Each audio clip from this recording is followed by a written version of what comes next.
Hello, my name is Vasilios Kosmakos. Today is April 28th, I think, 2022. Who has the pleasure with us speaking with today? My name is Matt Keene.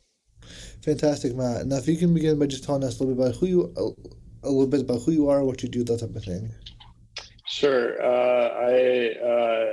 In my profession, I do a lot of video work. I've done documentaries, uh, primarily environmental related documentaries. I also shoot a lot of photography and write, and I write about uh, different long distance trails and that type of stuff. Fantastic. Now, if you can just start by telling me a little bit about how you got into Springs activism, right? Maybe some of those documentaries you just mentioned. Sure. Yeah, I grew up in the state, and around 2000 and 2008, I decided to paddle around the state of Florida, and it was a 1,500-mile paddle along with a 1,300-mile hike. It was 2,800 miles over a course of about 7 months, Wow. and I did that primarily because I'd grown up here, and you hear about people from Pensacola or people from Miami or people from Tampa or Jacksonville. You hear about, that people living in these parts of the state that just seem, because it's so large, that just seems so far away at the time. And I wanted to really explore and get an idea for what Florida was really kind of like. So I did this paddle. It was 1,500 miles along a trail, a circumnavigational saltwater paddling trail. I was the first person to complete that. It had just been created. And so as soon as I finished that paddling trip, I hiked from where I finished the trail over Gulf Islands National Seashore, Big Lagoon State Park, in the Panhandle, and I started hiking the Florida Trail. I hiked that all the way back down to Key West. And I really got to see different parts of the state, and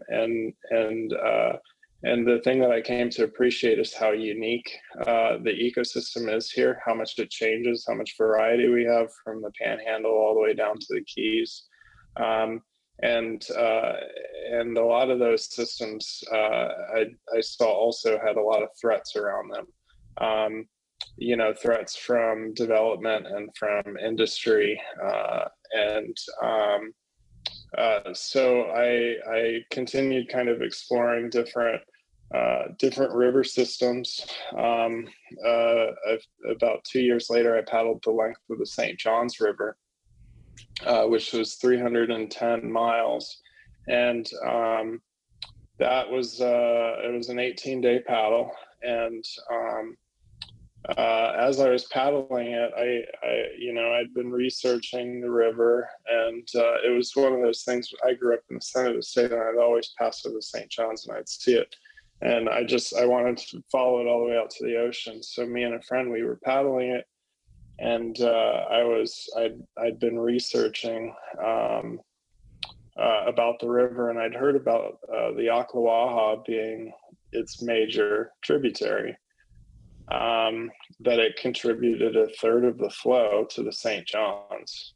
And so about 150 miles into the paddle, I know we're starting to get close to where the Akuah empties out. And by this point, St. John's is a big river. And we'd been paddling for about 10 days at that point. So I'm looking for it. I'm looking for the Akuah. And before I know it, we hit Palatka, and we'd passed where the Akuah emptied out, and you couldn't even tell. You couldn't even tell it was there. And so I thought that was strange, that this river that contributes so much amount of water to the St. John's, that we had passed it without even knowing it. Okay, don't mean to cut you off, but what year Sure. was this? So this would be in north central Florida. So the Akuah River. What year? Oh, this was 2012 to 2013. Okay. Yeah, yeah. Paddled the paddled the St. Johns River in December of 2012, and then I went on to paddle the Akuah in March. Cool. And so finished the St. John's, and you know that real is like that, and just not really seeing the Akuah, it kind of bothered me. So I wanted to paddle that. You know, I was like, well, this river is so important to the St. John's. I wanted to paddle it, and I paddled the Akuah River in March of 2013, and it was during a drawdown year. And this all I didn't really understand anything about what a drawdown meant. But the Akuah was 81 miles, and me and the same guy that paddled the St. John's, we both paddled the Akuah, and we started and we continued down it, and we hit Silver Springs, and Silver Springs historically contributed more than 400 million gallons of water per day out into the aquifer, which went down the Silver River, down the Akuah, and then all the way out the St. Johns River, all the way out to the ocean. So, you know, we saw that system and continued on down the Akuah, and as we got further down, we came into this area called the Drowned Forest, and it's a giant 16-mile long lake, basically, that most of the time looks like a lake. It's flooded over, it's got aquatic vegetation, it's got all this stuff. But about every 3 or 4 years, they drain all the water from behind the dam in this lake, and the area turns back into it's the historic Akuah River. We were paddling during this time, what's known as this drawdown, and so we paddled through this area that was this drowned forest, and it was just miles of paddling through tree stumps where the trees are just cut off above your head. And you know, I've had a lot of paddling experience, and at this point I'd had a lot of paddling experience, and it was one of the most just unreal paddles I've ever done. I mean, there are just birds, you know, just going in between these tree trunks, and just massive trees, just all just cut off at the same height. And it really was just like nothing I'd ever seen. So I finished paddling the Akuah River. I had to portage what's known as the Rodman Dam, which is what keeps all the water normally behind. You know, it normally makes this lake system. Paddled all the way out back to the St. John's. Finally saw where the Akuah River connects with the St. John's. But paddling through that drowned forest really stuck with me, and so I went on to do a short documentary. It was about 17 minutes long. It was called River Be Damned, and DAMMED. And along with that, I did 7 written pieces, all related to issues around the Rodman Dam and the Akuah River. So each individual article, I looked into different areas that were being impacted by the dam. I released that project in 2014.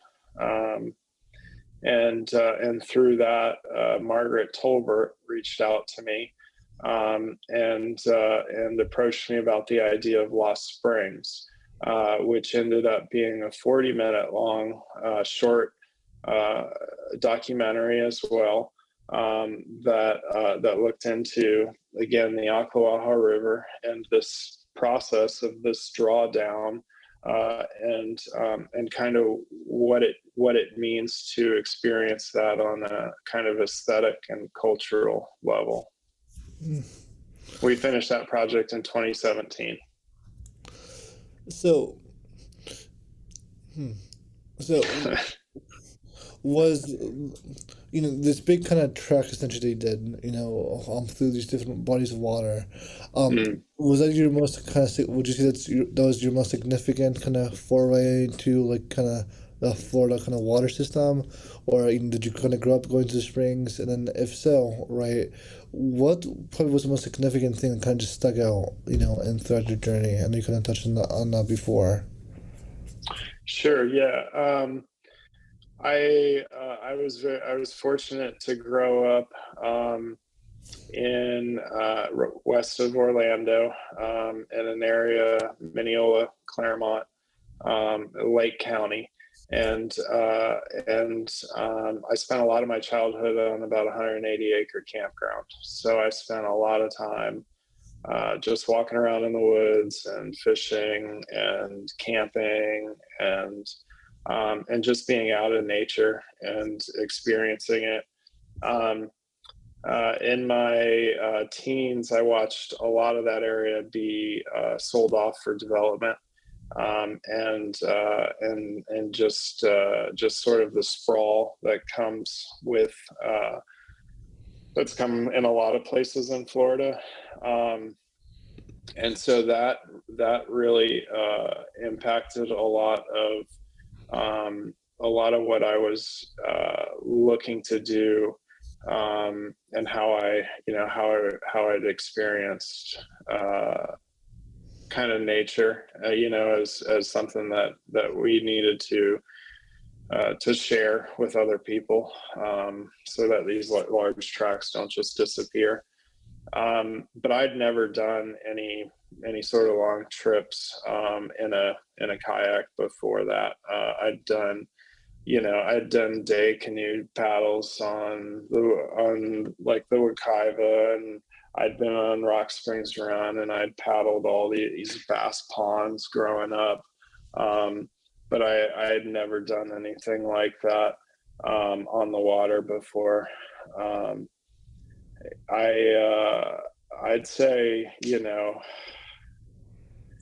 the thing about Florida is that there's a lot of areas that still look similar to the areas that I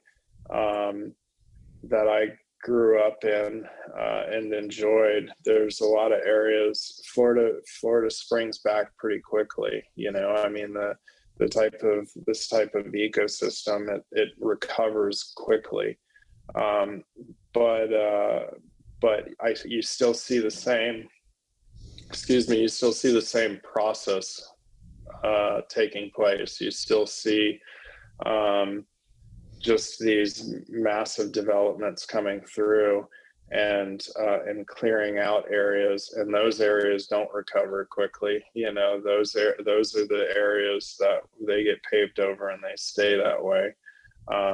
So I see a lot of areas that that remind me of kind of my childhood in the state too, and I see that in the waterways where you see things looking better than I've seen them look in the past, but then you also see this cycle of development that I think is a real issue.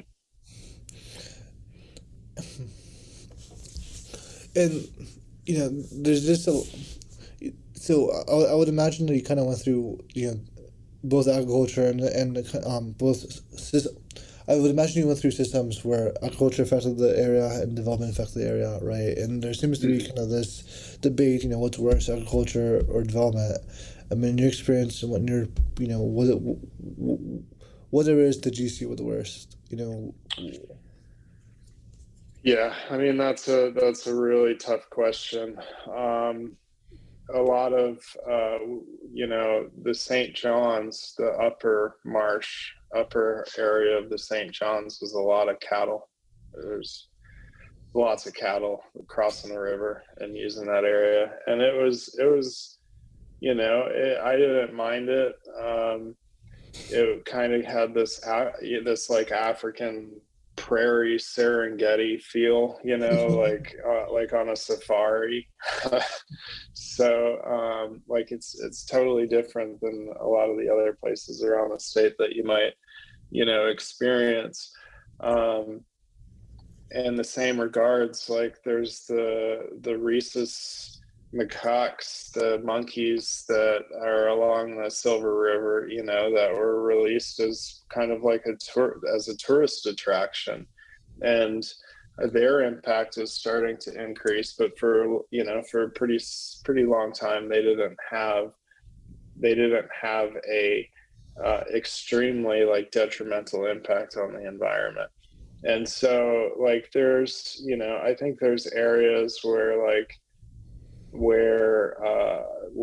the impact of agriculture or the impact of development is not as extreme as like we need to not have any of it. But I'd see the same sort of issues, throughout each system, where you'll have like recharge areas, like marshes and wetlands and stuff like that can get developed, and that once you kind of lose those areas, there's not the space for the water to kind of get back into the system. I don't know that one is necessarily worse than the other. I think that they both need to be looked at in relation to where they are kind of along these vulnerable systems. And you mentioned the macaques, the monkeys. Yeah. Honestly, how are they affecting the river system? So, well, there's kind of a bigger risk of interaction between people and them. So more people getting on the water and feeding them can make them more aggressive and come out onto boats looking for food more often. And then they can transmit disease through that to people. But in terms of the ecosystem, I think that they're finding that they're disturbing some native bird rookery areas, but I'm not really positive on that. So, the one thing I keep on realizing is how just incredibly interconnected every single kind of drop of water in the state is, right? And I'm sure that you kind of also find the same thing as you kind of kayaked essentially, the entire water system. I mean, kind of talk about the idea a little bit more.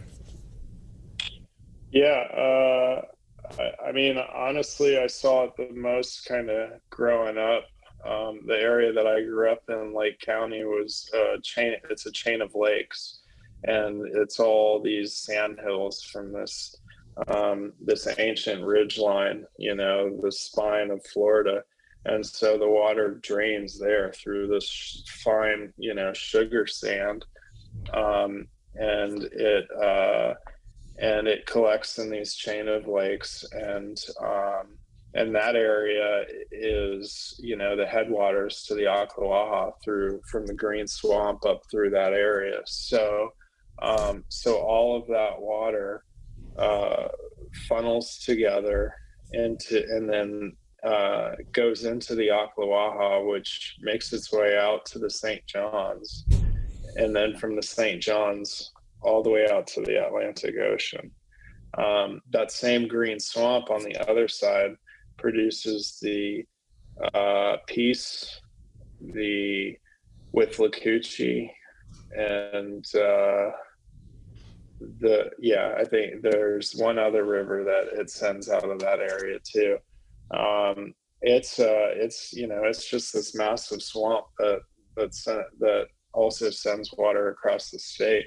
I'd see it. I saw it. One of the coolest places that I'd see that the interaction of that was down in the Everglades. You paddle through these. When you're paddling along the coastal route. You're crossing these river mouths, and they'll be several miles across from point to point, and you're just kind of you're paddling from point to point, and they're very shallow, and it's all this water, and you can just see the amount of life that's just in this area. You see sharks going all along on boat, on alongside the boats. You see a lot of bird activity. You just see just like a richness that's coming out from that fresh water. And you can imagine what that system was like,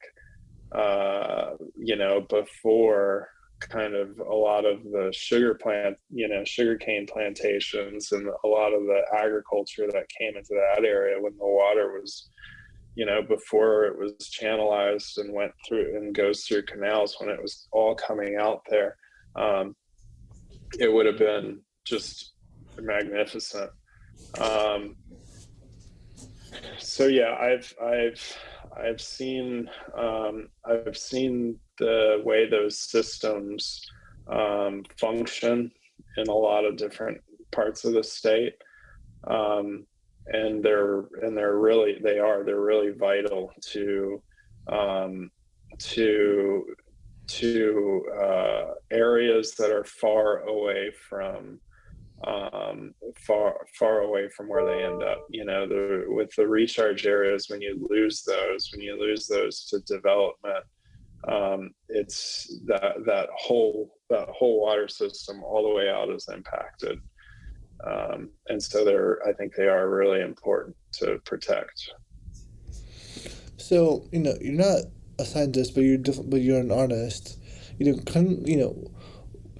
And I think a lot of the people I've talked to have definitely gotten a rather profound inspiration from these springs, right? And a lot of these water systems kind of discussed kind of that, why are they such a profound source for kind of the imagination? Yeah, that's a great question. I this past winter, I paddled quite a bit of the Swanee over about 2 weeks time, and I started up in Okefenokee Swamp and continued down, and it was over a week before we really started hitting any of this, the Springs country, and there was a lot of paddling by that point, and it's like your muscles start to ache, and I remember like it was just so rejuvenating, like when we started seeing the springs along the Swanee, and could paddle into where the boils were, and could get out and could just see the difference in the water, and like, I think people are drawn towards precious things, precious items, and there's not very many places in the world that you can go to and just see something like that, see something where it's just this, like, you can tell how clear and pure the water is, and just to see it just like freely coming out of the earth is I think is a precious thing, and I think that that's something that, like, we just have, I think that people just have eyes for, that they can pick out. So yeah, our last days on that trip, we ended at the confluence with the Santa Fe, and the water just got clearer and clearer. We just spring hop, so we just had a day where it was like, oh, we're paddling on this side of the river to stay out of the sun, like in this shaded section of the river. Oh, but there's a spring on the other side, so like you just can't stop, you can't pass it by, you just have to paddle over and like check it out. So they're really special places that we have here. So, you kind of mentioned how unique the springs are, right? But I would imagine that, every single kind of ecosystem we kind of transverse kind of has its own mysticism about it, right? So, whether it's Oka, FNOH, you probably mispronounced that. The big, that big green swamp area you mentioned, it's like, I would imagine each one kind of has its own mysticism. So, kind of discuss that a bit more. Yeah. Uh, I said earlier that I had kind of grown up around the campground area, and I remember being, like 6 years old, and like I'd be walking with friends, like in these areas where it would turn into more of like a bog, like the ground would start to get like darker and softer and squishy, and there's just the trees are sort of a little bit more, or the undergrowth is a little more open. The trees are a little more shaded, and without fail, like someone would start, saying like either a scary story or like saying that you're gonna get like stuck in the muck and not be able to get out. Like it was, yeah. I mean, I remember just like you just kind of like there is sort of like a richness, like a earthiness in those areas that it kind of seems a little like makes you a little nervous, I'd say. But it's like because when you go and you like spend time in those areas and you see uh, how rich kind of the ecosystem is in a swamp. Um, they're really like full of life, and I think that's part of it is like there's there you just see you can see a lot of birds, and you see um, just a lot of little seedlings coming up, and it's pretty cool area to observe. There Yeah, I think that there are places that you can go and just stop and just look around and see a lot happening around you. It's rather incredible how each kind of system has its own unique energy, right? And I mean, like swamp by swamp, I mean, and then even larger scale ecosystem by ecosystem, and how that like you were mentioning earlier, literally elicits a different emotion, a different feeling, and I just think it's an incredible kind of idea. I mean. Yeah, it is. I definitely think places have character, and I think the areas that I've paddled uh, are that's one of the things that we are fortunate about in Florida is that there are some very very unique individual places that you can go. The Apalachicola is like no other river I've paddled in the state. It's like stepping back 150 years and in time on that river. The St. Johns River is from from its headwaters all the way out to Mayport. It changes multiple times, and each one is a completely kind of unique river to experience. So now let's kind of talk about some of the more kind of activism, that you do, right? So I'll kind of discuss that a bit more. I'm sorry. So so now let's talk about some of the activism you kind of do now. Do slash have done as a result of that. So what type of things are you involved with? And Sure. significant. Yeah, Some of the most significant projects I've worked on have been some of the documentary work, the River Be Damned, looking at the Akuah and the dam, the history of the Cross Florida Barge Canal, and interviewing some different people about that issue, and then Lost Springs, where we looked at it from kind of aesthetic and cultural, view, and really what the springs mean to people, and how through this loss we've lost such a big part of the river. I've worked on a project called called the Lake Santa Fe Story, about Lake Santa Fe and Little Lake Santa Fe, and Melrose, and their community up there. And I do a lot of nature photography, and so I go out into different parts of the state and try to take pictures of some of these ecosystems that are really vulnerable.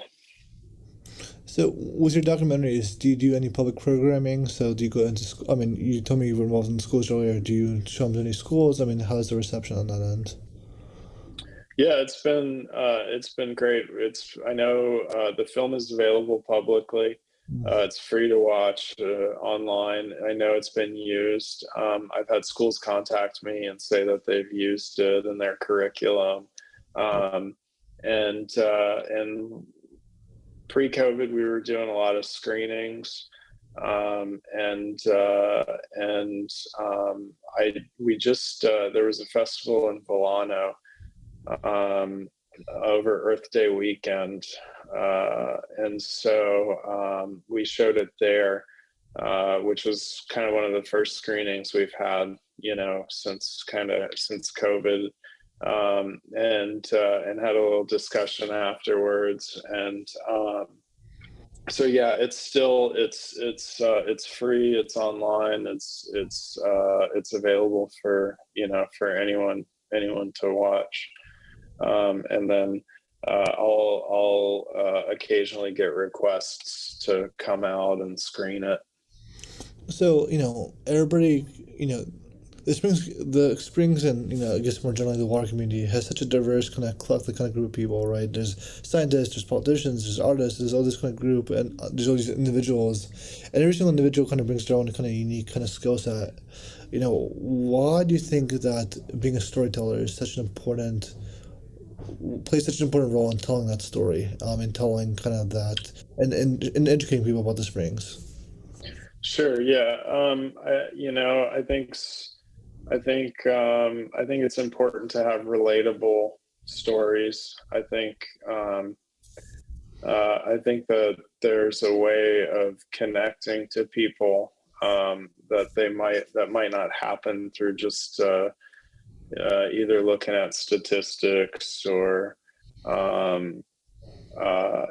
through kind of some more like scientific means. I think that perspectives are really important, and I think listening as well is something that's really an important thing. I think just stopping and exploring a little bit more.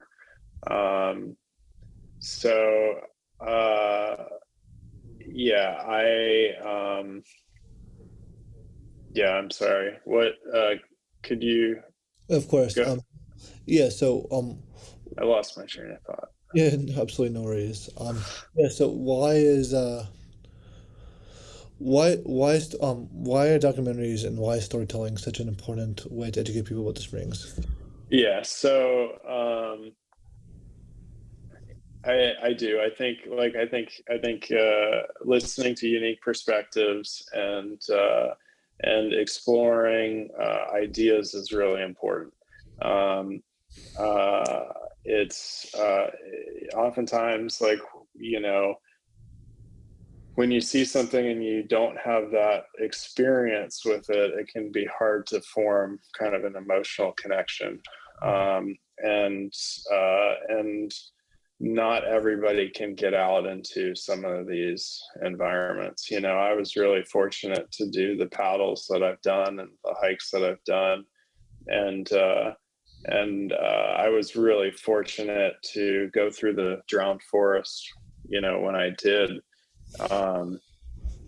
And that's something that is just, it's, I would recommend it to everyone, but it's not something that everyone is gonna, you know, be able to do. So to kind of be able to come back and to share that experience in like a relatable way, you know, through my own perspective, I think it's a way to reach people, you know, that might not be reached about just hearing, oh, there's, you know, 7,500 acres of forest and 16 miles that's flooded. You know, like I think it can have more impact sometimes.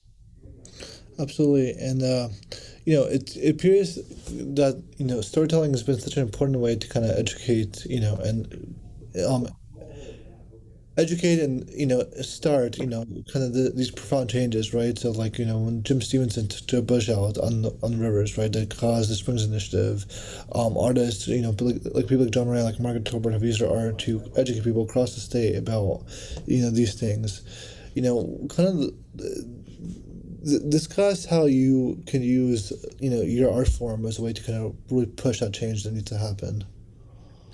Yeah, I've heard from lots of people that you know, had no idea about the Akuah River, had no idea about the Rodman Dam through the projects that I've done through, you know, Lost Springs has really connected with a lot of people that might not have, you know, really sought out that environmental issue.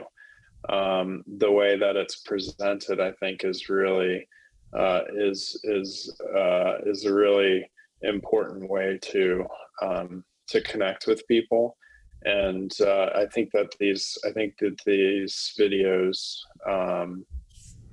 I think that they can help inspire people to take change, and to go out, you know, and during the drawdowns, they offer tours on through the drowned forests and up to the springs, and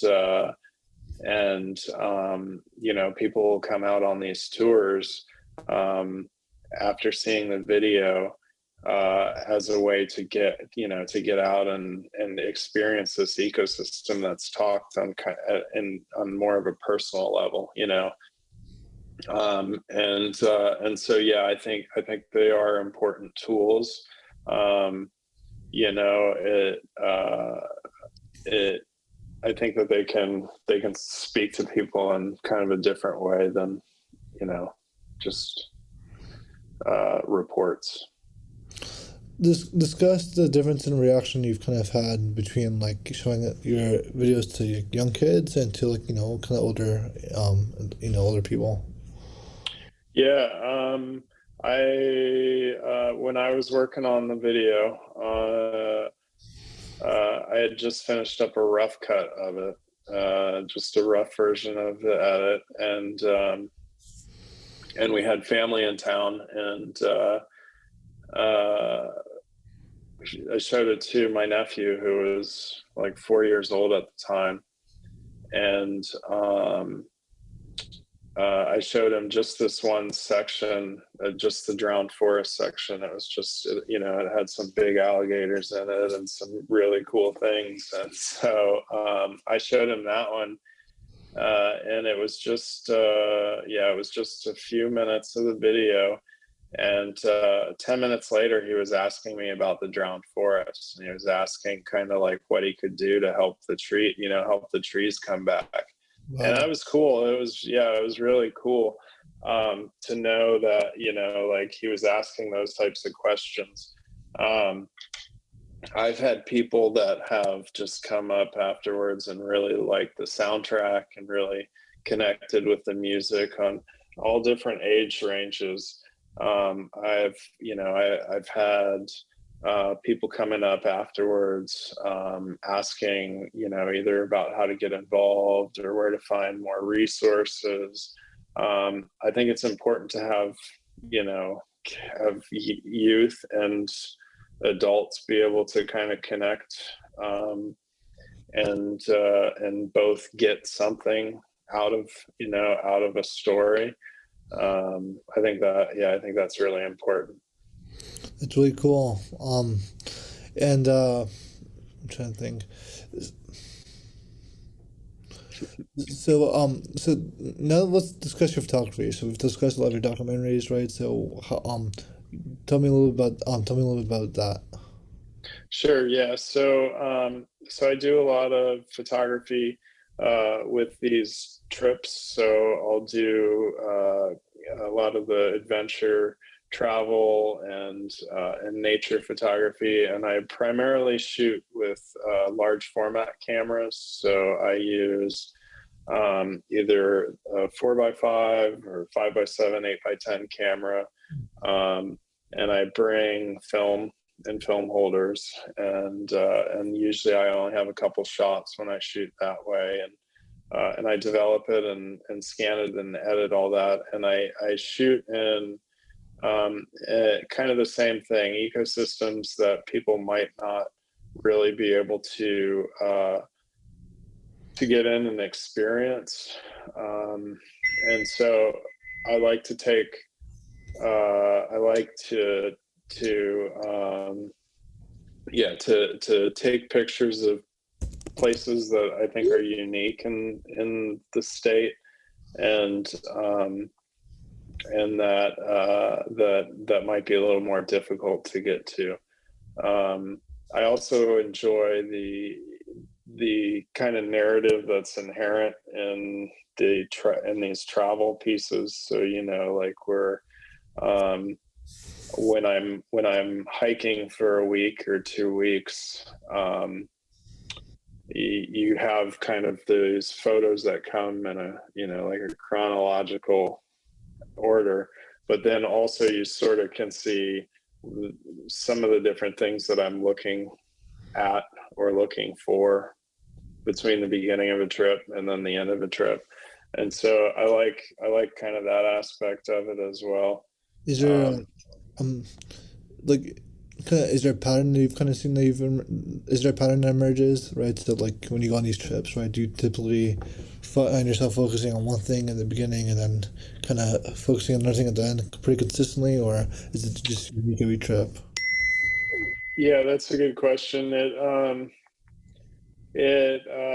Sometimes it does, sometimes it stays pretty similar, from what I'm seeing, either at the beginning of a river to the end of the river. Sometimes I'll begin to focus more on either people or objects, and less on some of these like either bigger landscapes. So in certain instances, my focus will become a little more intimate, I'd say, with certain types of photos. But yeah, I really enjoy kind of those areas where like human works and natural works sort of overlap, so and what that looks like I enjoy kind of photographing those types of scenes a lot. Um, and when you and then I, when you go on your trips, right? I mean, is there do you kind of have a specific mission, right? So do you go to the Akuah to document the degradation, or do you kind of just go and kind of see what happens? Yeah, I both, I'd say both. Oftentimes both. I do like to go and just kind of go out and take time to observe without sort of any intent, purpose, other than just kind of being there and seeing what's going to happen. But no, I also will go with kind of a set, either a set itinerary or a set idea, especially, I mean, I like to sort of do like shot lists and stuff like that. So with video work, I do a lot more. I'll get a pretty good idea of the space of the places that I really would like to go to, and then within those places, like the 3 or 4 things that I'm just I really want to focus on getting. What do you think is the most important element of this water story we've been discussing that needs to be told? I really think that exploration, is really important. I think getting out there and experiencing and exploring places is crucial to wanting to protect them. Whether you're putting on a dive mask and going and exploring, under a spring, or whether you're sitting there and exploring with your eyes, or your ears, and watching birds, and just taking the time and being out in places like that. That's all you have to do. And, what's going to happen is stuff is going to start happening all around you, and I think if you just remember to explore that, I think it'll lead people to wanting to protect and save some of these places that are at risk. And I guess the last question I'll ask you is, do you have any, to the audience that's listening, right, to anybody that's do you have any kind of last words of wisdom that you want to kind of impart? Any final thoughts?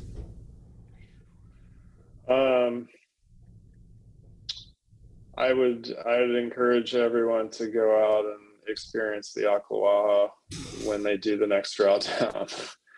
That would be it. I mean, if you can take, it's 55 miles. So if you want to go from Silver Springs all the way down to the dam, you can do that. But if you just want to go out there on a tour, or go fish down there, it's a really unique ecosystem. And if you go at the beginning of the drawdown and at the end of the drawdown, you'll have 2 totally different trips, because you see the way that these systems recover. You see the way that the swamps start to come back, and you see the meadows, and you see the wildlife and the birds, and the fish come back, and you see the springs start looking clear and sandy, and it's really worthwhile to go out there. That would be my recommendation. Fantastic. And I think that concludes the interview. Well, thanks for having me.